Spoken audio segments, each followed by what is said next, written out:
नमस्कार, जय माता दी। बात करते हैं ग्रहों के ऊपर। हमारी कुंडली में जो ग्रह होते हैं 9 ग्रह होते हैं, हमारे 7 ग्रह होते हैं, 2 छाया ग्रह होते हैं। सातों के सातों ग्रह का एक प्रभाव होता है हमारे जीवन में, क्योंकि हमारा जो जीवन है वो आभा मंडल से बना है। 5 तत्व का शरीर है, लेकिन 7 आभा मंडल है इसके अंदर। अब सातों आभा मंडल इस प्रकार से है कि हमारे जितने भी आपने देखा होगा ग्रह होते हैं, इतने ही हमारे रंग होते हैं, कलर होते हैं, और ये सब के सब ब्रह्मांड में घूम रहे होते हैं।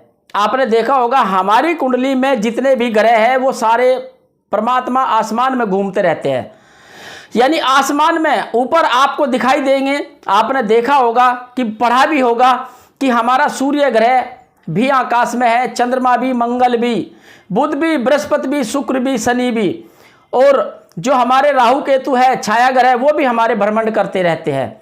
तो ऐसी युति में आपको अगर आपको बहुत ज़्यादा ध्यान देना है तो ग्रहों के अनुसार आप अपनी कुंडली पर ध्यान दे सकते हैं।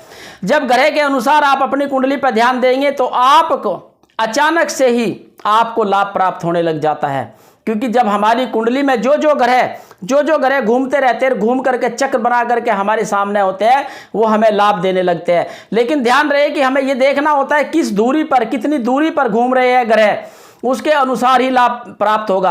आपने देखा होगा पृथ्वी घूमती रहती है। पृथ्वी जब घूमती है तो पृथ्वी सभी ग्रहों के चारों तरफ भ्रमण करती है। तो करते करते क्या होता है, जिस ग्रह के नज़दीक चली जाती है तो उसी का प्रभाव हमारे शरीर पर ज़्यादा पड़ने लग जाता है।